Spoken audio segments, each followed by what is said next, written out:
Isha, tell us a little bit about your thoughts of Sachin Tendulkar and the influence he's had obviously on the game and around the world. Well, I think he's obviously such a legend of the game. You don't need me to tell you that. Just a real hero, not just in Indian cricket, but in global cricket all around the world. People have looked up to him and the way he bats and the way he conducts himself when it comes to playing the game on and off the field. I think you really got a sense of that from the way he spoke just now. And I'm really excited to read the book. I haven't read it yet, but hopefully a little insight into what it was like to be him, but also some of the sort of tough times that he came across in his career and the challenges that he faced and how he got over those. He mentioned that some of the hardest things that he talked about were about his private life, which is something that he's never really spoken about before because he's wanted to keep it private.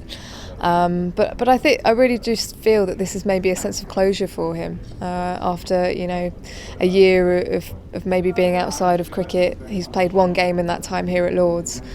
And just a chance for him to really reflect on his time.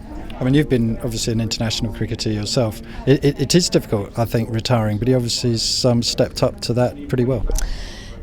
And he's probably not letting on as much as he's probably feeling inside, because to be consumed and immersed in the game for such a long period of time, I was only playing for England for 10 years, whereas he's been over 18 years or something like that. So it's always, and you'll have to check that actually because I don't know. When you're immersed in something for such a long period of time, it is very hard to let go. He obviously felt that at that time it was the right time to retire for him. But there is always this residual feeling of if and what. So I think for him, and obviously carrying the burden of a nation for such a long time as well, and now to be not involved in that. He's mentioned that he's only watched a few games in patches. I think he just wants to have a break from it, and who knows, in the future he might want to come back in some capacity, whether it's on a coaching level. He's saying that you don't need to have a certain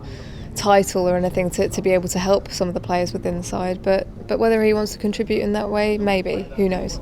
Well, when you get the likes of Misbah at 40 scoring fantastic hundreds and the fastest 50s in Test cricket, perhaps he should have gone on. Well, maybe when he looks at that, he'll probably think, well, actually I probably could have carried on a few years. So thank you very much. No, thank you very much. Cheers.